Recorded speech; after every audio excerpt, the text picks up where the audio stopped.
Hello students, आज के इस वीडियो लेक्चर में हम बात करने जा रहे हैं कॉन्सेप्ट ऑफ लेवलिंग पर। कॉन्सेप्ट ऑफ लेवलिंग से यहाँ पर तात्पर्य उन टर्मिनोलॉजी से है जिनका उपयोग हम लेवलिंग करते समय यूज करते हैं। यानी कि जब कभी भी हम लेवल इंस्ट्रूमेंट को यूज करते हैं तो हमको ये ध्यान रखना पड़ता है कि हम किस रीडिंग को क्या कहेंगे, तो किस रीडिंग को क्या कहा जाता है। इसके साथ साथ यदि हम कोई मेथड यूज कर रहे हैं तो उस मेथड में क्या टर्म यूज किए जाते हैं। यानी कि लेवलिंग करते समय हमें उन बातों का ध्यान रखना पड़ता है कि हम कौन सी रीडिंग ले रहे हैं। तो वो रीडिंग लेते समय उस रीडिंग का एक पर्टिकुलर नाम होता है, पर्टिकुलर उसका एक डेजिग्नेशन होता है। उसी के बारे में हम आज बात करने वाले हैं। तो आज के इस वीडियो लेक्चर में जिसको हमने नाम दिया है कॉन्सेप्ट ऑफ लेवलिंग, उसमें हम डिस्कस करेंगे station, foresight, back sight, intermediate sight, change point and height of collimation, या जिसको हम हाइट ऑफ इंस्ट्रूमेंट भी कहते हैं। क्या होती है हाइट ऑफ इंस्ट्रूमेंट, क्या स्टेशन होता है, क्या फोर साइट है, क्या बैक साइट है। यहाँ पर एक गलती अधिकांश स्टूडेंट्स करते हैं कि जब कभी भी फोर साइड और बैक साइड की बात आती है तो वो उसको कंपास सर्वे से कोरिलेट करने की कोशिश करते हैं कि फोर साइड मतलब आगे की तरफ जाने वाली और बैक साइड मतलब पीछे की तरफ। नहीं, वो फॉर बियरिंग और बैक बियरिंग में ये होता है कि जो फॉरवर्ड डायरेक्शन में बियरिंग्स ली जाती हैं वो फॉर बियरिंग कहलाती हैं, और जो बैकवर्ड डायरेक्शन में बियरिंग्स ली जाती हैं वो बैक बियरिंग कहलाती है। यहाँ पर आपको ये जानना आवश्यक है कि फॉर साइड क्या है, बैक साइड क्या है। ये फॉरवर्ड डायरेक्शन या बैकवर्ड डायरेक्शन से रिलेट नहीं करती है, इसको ध्यान रखिएगा। तो चलिए शुरू करते हैं कॉन्सेप्ट ऑफ लेवलिंग। सबसे पहला टर्म है स्टेशन। आपने स्टेशन वर्ड सबसे पहले कहाँ सुना था? स्टेशन वर्ड आपने सबसे पहले सुना था railway station, bus station. Station क्या है? स्टेशन एक ऐसा पॉइंट है जहां से कोई आ रहा है या कोई जा रहा है, बराबर है। लेकिन यहां पर जहां भी आपका लेवलिंग स्टाफ रखा जाता है, यानी जिस जगह का आप रिड्यूस लेवल फाइंड आउट करते हैं, वह कहलाता है स्टेशन। यानी कि जिस हर वो स्थान जहां पर लेवलिंग स्टाफ को रखकर रीडिंग ली जाती है वह आपका स्टेशन कहलाता है। This is a point where a levelling staff is held for taking observation with a level. यानी लेवलिंग स्टाफ आपने देख लिया, लेवलिंग स्टाफ क्या होता है। लेवलिंग स्टाफ को जहां भी रखा जाता है और रीडिंग ली जाती है वह पर्टिकुलर पॉइंट स्टेशन बन जाता है या स्टेशन कहलाता है। तो हर वह स्थान जहां पर लेवलिंग रॉड या लेवलिंग स्टाफ रखी जाएगी वह आपका क्या कहलाएगा? स्टेशन। अब बात आई हाइट ऑफ इंस्ट्रूमेंट, इसको एचआई भी कहते हैं। Height of instrument means the height. किसकी हाइट? इंस्ट्रूमेंट की हाइट। अरे इंस्ट्रूमेंट तो बहुत बड़ा है, ट्राइपॉड पर लगा हुआ है, कहां तक की हाइट? तो एक इमेजिनरी लाइन होती है। जब हमने ऑटो लेवल या डंपी लेवल के बारे में डिस्कस किया था, तो जो जिस लाइन से आईसाइट पास ऑन होती है वो लाइन कहलाती है लाइन ऑफ कॉलिमेशन। इसलिए हाइट ऑफ इंस्ट्रूमेंट को लाइन ऑफ कॉलिमेशन भी कहा जाता है। तो ये कहां से लेके कहां तक की हाइट? आपके डाटम से लेकर हाइट लाइन ऑफ कॉलिमिनेशन तक की जो हाइट होगी वो हाइट ऑफ इंस्ट्रूमेंट या एलिवेशन ऑफ इंस्ट्रूमेंट कहलाता है। It means elevation of the line. Elevation means height. It means elevation of the line of sight, line of sight और line of collimation with respect to the datum. Datum से instrument की line of collimation जहां से पास हो रही होगी उसकी जो हाइट होगी वह कहलाएगी आपकी height of instrument. Back side, मैंने अभी आपको शुरू में भी बताया कि बैक साइड को आप ये मत समझिएगा कि बैक साइड मतलब बैकवर्ड, नो। बैक साइड का मतलब उस जिस जगह का रिड्यूस लेवल यानी जिस जगह का एलिवेशन हमको पता हो, यानी जिसकी डाटम से हाइट हमको पता हो, उस पॉइंट पर ली जाने वाली रीडिंग, नोट माय वर्ड्स, कि जिस पॉइंट का एलिवेशन हमें पता हो। A reading of known elevation point, यानी कि जिसका एलिवेशन या आरएल हमको पता हो, उस पॉइंट पर ली जाने वाली रीडिंग कहलाती है बैक साइड। ये ध्यान रखने की बात है इसमें कि बैक साइड जो होती है वो हमेशा पहली रीडिंग होती है। किसी भी सेटअप ऑफ इंस्ट्रूमेंट से ली जाने वाली पहली रीडिंग होती है बैक साइड। इसको ध्यान रखिएगा। अभी इसको और हम डिटेल में डिस्कस करेंगे आने वाले लेक्चर्स में। पर बैक साइड क्या है? फर्स्ट रीडिंग है, ठीक है ना। कहाँ ली जाती है? नॉन एलिवेशन वाले पॉइंट पर। देखिए इसकी डेफिनेशन क्या है? It is the first reading taken at a station of non elevation. Non elevation मतलब जिसका पॉइंट पता हो, जिसका आरएल पता हो। फर्स्ट रीडिंग, तो इसलिए मैंने इसको रेड कर रखा है। देखिए आप, फर्स्ट रीडिंग इंपॉर्टेंट बात है, नॉन एलिवेशन इंपॉर्टेंट बात है। It is the first reading taken at a station of a non elevation after setting up of the instrument. Her setup of instrument एक ही जगह रख के तो सर्वे हो नहीं सकता है, आपको इंस्ट्रूमेंट शिफ्ट करना पड़ता है। तो मैं उसकी भी बात करूंगा अभी आगे आपसे, वो कहलाता है चेंज पॉइंट। तो यहां ध्यान दीजिएगा कि हर सेटअप ऑफ इंस्ट्रूमेंट से ली जाने वाली पहली रीडिंग क्या होती है? Back side. This reading gives the height of instrument, elevation of line और ऑफ कॉलिमेशन। यानी कि ये रीडिंग से हमको क्या मिलता है? एचआई पता चलती है। तो कैसे मिलती है HI? Elevation of line of collimation जिसको हम एचआई कहते हैं, प्लस नॉन एलिवेशन यानी जिसको हम आरएल कहते हैं, उसको हम बैक साइड में जोड़ देते हैं। यानी कि मैंने यहाँ सिंप्लीफाई करके लिखा है कि एचआई बराबर क्या होगा? Reduce level plus back sight. बार बार ये टर्म आ रहा है रिड्यूस लेवल। क्या है रिड्यूस लेवल?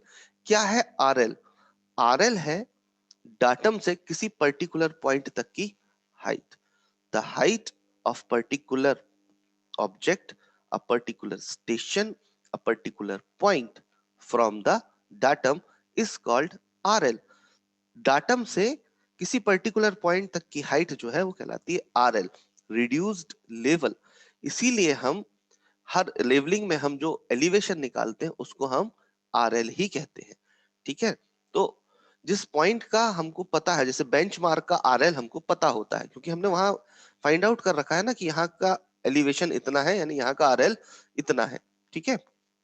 तो एचआई निकालने के लिए हम RL में बैक साइड को ऐड कर देते हैं तो हमको एचआई मिल जाती है। कैसे होता होगा थोड़ा सोचिए। ये लाइन ऑफ कॉलिमेशन है, यहां तक का हमको आरएल पता है, तो इसकी जो बैक साइड आएगी, जो रीडिंग पढ़ेगा, वो हमको क्या कर देगा? एड ऑन कर देगा। तो हमको क्या मिल जाएगी? Height of instrument. आरएल कहां तक है? डाटम से लेके उस पर्टिकुलर पॉइंट तक। सपोज करिए कि जहां आपने अपनी लेवल रॉड रखी है उसका आरएल आपको पता है, तभी तो आप वहां बैक साइड ले रहे हो, ठीक है ना। यानी उसकी हाइट आपको पता है कहां से? डाटम से लेके उस पॉइंट तक, तो वो तो आपको पता चल गई। वहां आपने अपनी लेवल रॉड रखी। लेवल रॉड क्या है? एक स्केल है जिसको आप किससे देख रहे हो? अपने लेवल इंस्ट्रूमेंट से देख रहे हो, auto level, dumpy level, whatever. उससे जो आप रीडिंग पढ़ रहे हो वो रीडिंग क्या होगी? जमीन से लेके जहां पर वो आपने लेवलिंग स्टाफ रखा हुआ है वहां से ली जाने वाली दूरी। तो आपको इतना ही रीडिंग आपने पढ़ ली लेवल स्टाफ से, और यहाँ तक की जो डाटम से ऊंचाई थी वो आपको पता थी। इन दोनों को आप ऐड करोगे तो लाइन ऑफ साइट और लाइन ऑफ कॉलिमेशन की हाइट आपको टोटल मिल जाएगी। इसको और हम अभी आगे डिस्कस करेंगे कभी। तो एच आई बराबर क्या होता है? Reduce level plus back sight, intermediate site.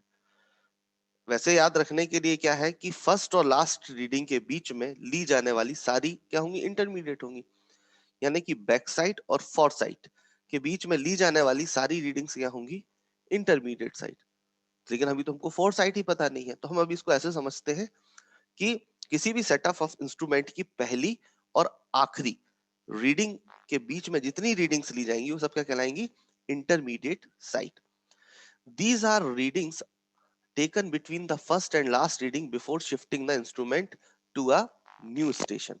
यानी कि किसी भी फर्स्ट रीडिंग और लास्ट रीडिंग के बीच में जितनी रीडिंग्स ली जाएंगी किसी भी सेटअप ऑफ इंस्ट्रूमेंट के लिए तो कहलाएंगी इंटरमीडिएट साइट। अब बात करते हैं फोर साइट की। क्या है फोर साइट? जैसे बैक साइड का जस्ट अपोजिट। बैक साइड क्या है? ऐड हो रही है यहाँ पर। फोर साइड हमेशा माइनस होती है। It is the back side is the additive side and four side is and intermediate side is the deductive side. इनको हटाते हैं हम, हमेशा घटाते हैं, ठीक है ना। फोर साइड लास्ट रीडिंग, किसी भी सेटअप ऑफ इंस्ट्रूमेंट से आखिरी रीडिंग जो आप ले रहे हो वो कहलाती है आपकी fore sight. This is the last reading taken before shifting an instrument to a new station. किसी भी सेटअप ऑफ इंस्ट्रूमेंट को या तो आप चेंज कर रहे हो, या आखिरी रीडिंग किसी भी सेटअप ऑफ इंस्ट्रूमेंट से ली जाने वाली आखिरी रीडिंग। ये नहीं कि अब आप कहोगे क्या सर क्या एक ही होगी? नहीं, जितनी बार आपका इंस्ट्रूमेंट शिफ्ट होता जाएगा वहां पर उस सेटअप ऑफ इंस्ट्रूमेंट से ली जाने वाली आखिरी रीडिंग। तो क्या अंतर है बैक साइड और फोर साइड में? बैक साइड पहले की है, फर्स्ट रीडिंग है नॉन एलिवेशन पॉइंट की है। फोर साइड लास्ट रीडिंग है किसी भी सेटअप ऑफ इंस्ट्रूमेंट की, उसका एलिवेशन पता नहीं होता है। और बैक साइड और फोर साइड के बीच में जितनी रीडिंग्स ली जाएंगी ये सब क्या कहलाएंगी? आपकी इंटरमीडिएट साइड। ठीक है, आगे बढ़ते हैं। टर्निंग पॉइंट और चेंज पॉइंट, स्वाभाविक सी बात है, टर्निंग पॉइंट या चेंज पॉइंट समझ में आ रहा है। चेंज करना, बहुत बड़ा ग्राउंड है, क्या आप एक जगह इंस्ट्रूमेंट रख के अपना सारा सर्वे कर सकते हैं? पॉसिबल नहीं है, आपको अपना इंस्ट्रूमेंट बार बार चेंज करना पड़ेगा। तो जब भी आपको अपना इंस्ट्रूमेंट चेंज करना पड़ेगा तो आपको एक चेंज पॉइंट बनाना पड़ेगा। तो चेंज पॉइंट कैसे बनेगा? कि आपने मान लीजिए यहाँ सेटअप ऑफ इंस्ट्रूमेंट कहीं रखा हुआ है, उसके बाद आपने सर्वे किया, अब आपको इंस्ट्रूमेंट अपना शिफ्ट करना है due to condition of sight या due to some procedural things. तो आपको कुछ कारण से आपको अपना इंस्ट्रूमेंट शिफ्ट करना है, और इंस्ट्रूमेंट शिफ्ट करते समय आपको पुराने और उसको नए को कनेक्ट करना पड़ेगा। तो चेंज पॉइंट जो ऐसा पॉइंट होता है वहां पर बैक साइड भी ली जाती है और फोर साइड भी ली जाती है। कैसे? चेंज पॉइंट आपका सेटअप ऑफ इंस्ट्रूमेंट से क्या हुआ, आपने रीडिंग ली और लास्ट रीडिंग ली, वो क्या हो गई आपकी फोर साइड। अब आपको अपना इंस्ट्रूमेंट शिफ्ट करना है, तो जब आप शिफ्ट करेंगे तो आपने लास्ट रीडिंग जो ली है वो क्या हो गई? Four side. आपने अपना इंस्ट्रूमेंट उठाया कहीं और रखा, लेकिन इस स्टाफ को नहीं हटाया, इस स्टाफ पर नए सेटअप ऑफ इंस्ट्रूमेंट से फिर रीडिंग ली। तो नए सेटअप ऑफ इंस्ट्रूमेंट से पहली रीडिंग क्या कहलाएगी? Back sight. तो चेंज पॉइंट पर फोर साइड और बैक साइड दोनों ली जाती है। कई बार पूछ लेते हैं कि चेंज पॉइंट पर पहली रीडिंग कौन सी होती है, बैक साइड की फोर साइड? तो बच्चे कंफ्यूज हो जाते हैं, बोले पहली तो बैक साइड होती है। बोले नहीं, चेंज पॉइंट पर प्रीवियस सेटअप ऑफ इंस्ट्रूमेंट से ली जाने वाली आखिरी रीडिंग होती है, यानी वो क्या कहलाता है? Four sight. और न्यू सेटअप ऑफ इंस्ट्रूमेंट से ली जाने वाली फर्स्ट रीडिंग होती है, वो क्या कहलाती है? Back side. आई होप ये बात आपको समझ में आई होगी। For leveling over a long distance, the instrument has to be shifted a number of times. Turning point or change point with the change position of the instrument connects one set of instrument readings with the next set of readings. जैसा मैंने आपको बताया कि आपको अलग अलग जगह change करना पड़ता है, तो पुराने को नए से कनेक्ट भी करना पड़ेगा चेंज पॉइंट पर। तो वहां पर फोर साइड और बैक साइड दोनों ली जाती है। A staff is held on the turning point of a foresight is taken before shifting the instrument। यानी कि इंस्ट्रूमेंट को शिफ्ट करने के पहले आप क्या लेते हो? Foresight. From the next position of the instrument, यानी कि दूसरी पोजीशन जो मैंने आपको पहले बताई, another reading is taken at the turning point keeping the staff undisturbed। यानी स्टाफ को नहीं हिलाना है, जहां रखा था यहां से वही रीडिंग ली, दूसरी जगह यहां से वो रीडिंग ली। तो यहां से जब आप रीडिंग ले रहे हो तो क्या हो गई है? वो फोर साइड। और जब आपने उसी सेटअप नए सेटअप ऑफ इंस्ट्रूमेंट से दूसरी बार रीडिंग ली तो क्या कहलाएगी? Back sight. Another reading is taken the turning point keeping the stuff undisturbed which is known as back side। यानी कि फोर साइड भी ली जाएगी और बैक साइड भी ली जाएगी। इसको भी मैं एक डायग्राम से भी आपको समझाऊंगा। रिड्यूस्ड लेवल जिसकी हम बात कर रहे थे, क्या है reduced level? Reduced level of a point, it's height relative to the datum. Datum से किसी भी पॉइंट तक की हाइट। द लेवल इज कैलकुलेटेड और reduced with respect to datum. हमेशा सारी हाइट जो है वो किसके रिस्पेक्ट में ली जाती है? डाटम के रिस्पेक्ट में ली जाती है। तो इसको निकालने का क्या फार्मूला है?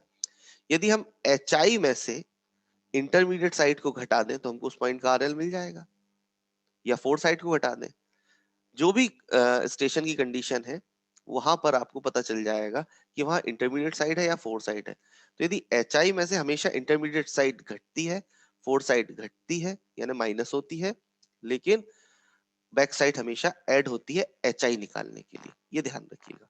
क्योंकि बैक साइड हम कहाँ की देते हैं? जहां का आरएल हमको पता होता है। तो आरएल क्या हो गया? हाइट ऑफ इंस्ट्रूमेंट में से हम क्या हटा देंगे? इंटरमीडिएट साइड या फोर साइड। तो बेसिकली हाइट क्या है? आरएल क्या है? It is the height from the datum. अब प्रिंसिपल क्या है लेवलिंग का, इस पर हम बात कर रहे हैं। अभी हमने बात की थी कुछ इंपॉर्टेंट टर्म्स की, अब बात कर रहे हैं प्रिंसिपल्स ऑफ लेवलिंग का। Starting and ending. The process of levelling at any point should start with back sight. यानी क्या याद रखना है? हम शुरू किससे करते हैं? बैक साइड से। और एंड किससे करते हैं? फोरसाइट से। Also the process of levelling should commence from a permanent benchmark, जहां से हम शुरू करते हैं उस पॉइंट का आरएल या बेंचमार्क जिसको हम कहते हैं। बेंचमार्क किसे कहते हैं? ऐसा पॉइंट जिसका आरएल हमको पता होता है। And and on a permanent benchmark, यानी कि हम किसी परमानेंट बेंचमार्क से शुरू करते हैं और लास्ट में किसी परमानेंट बेंचमार्क पर खत्म करते हैं। पहली रीडिंग बैक साइड, आखिरी रीडिंग फोर साइड किसी भी सेटअप ऑफ इंस्ट्रूमेंट के लिए। बैक साइड कहां ली जाएगी? जिसका आरएल पता हो। जिसका आरएल पता होगा उसको हम क्या बनाएंगे? बेंचमार्क। अब बेंचमार्क कुछ भी हो सकता है, temporary, permanent, GTS, whatever, arbitrary. सामान्यतः छोटे जो सर्वे प्रोजेक्ट्स होते हैं उसमें आर्बिटरी बेंचमार्क होता है, हम 100 मान लेते हैं और 100 मान के सारा वर्क परफॉर्म करते हैं। पोजीशन ऑफ लेवल, यानी कि आप अपने लेवल इंस्ट्रूमेंट को कहां रखेंगे, क्या पोजीशन होगी। It is however desirable to put the level on a firm spot, यानी वहां हिले डुले नहीं, फर्म स्पॉट पर रहे।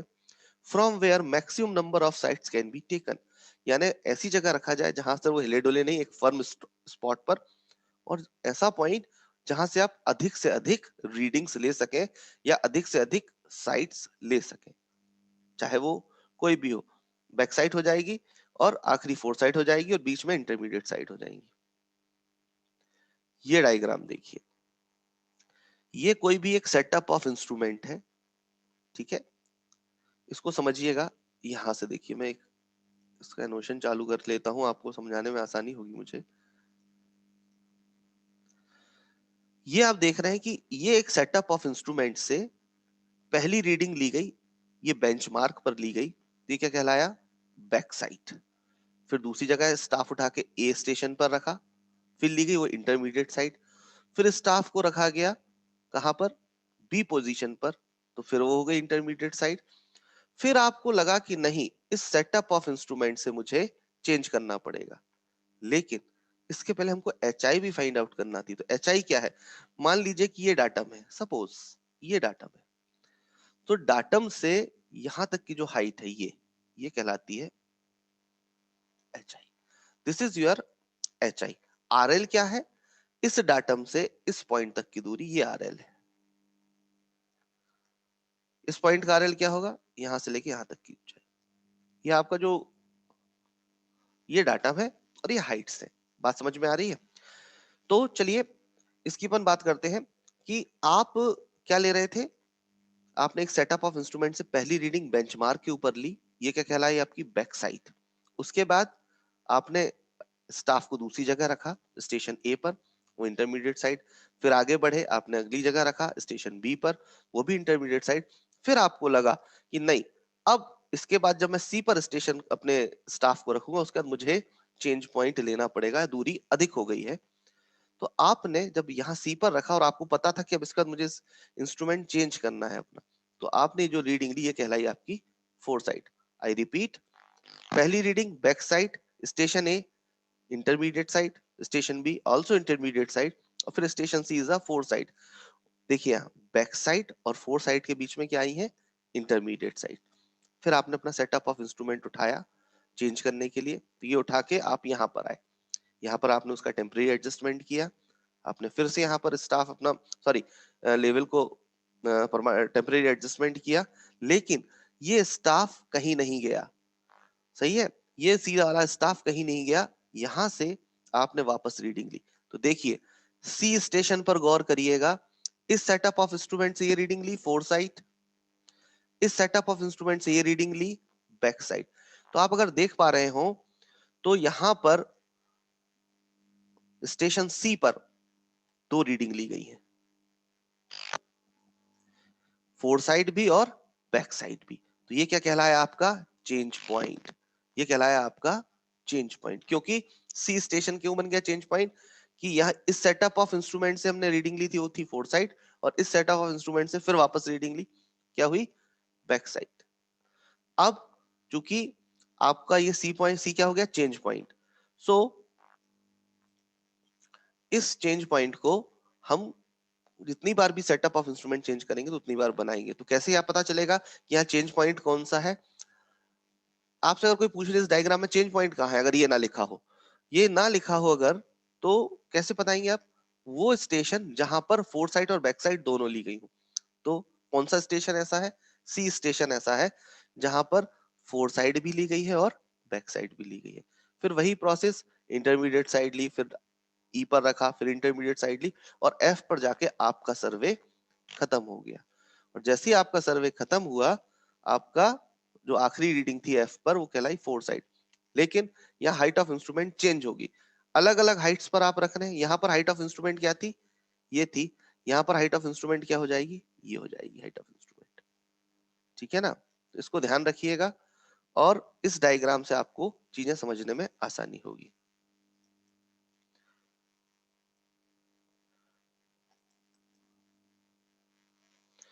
तो आज हमने देखा कि किस तरह से हम बैक साइड और फोर साइड और इंटरमीडिएट साइड को देखते हैं। ये भी वही डायग्राम है जो कि हाइट उसको बता रहा है आपका कि बैक साइड फोर साइड किस तरह से दी जाती है। ठीक है ना? तो आज के इस वीडियो लेक्चर में आपको बात समझ में आई होगी कि हमने किस तरह से फोर साइड लेनी है, किस तरह से बैक साइड लेनी है, किसको फोर साइड कहते हैं, किसको बैक साइड कहते हैं, और इन दोनों के बीच में जो रीडिंग्स दी जाती हैं वो इंटरमीडिएट साइड कहलाती है। तो आई होप ये वीडियो लेक्चर आपको अच्छा लगा होगा, आज की बात आपको समझ में आई होगी। आज के इस लेक्चर में इतना ही। इससे आगे की बात आरएल कैलकुलेशन की हम नेक्स्ट लेक्चर में करेंगे। जब तक अच्छे से पढ़ाई करिए। Thank you.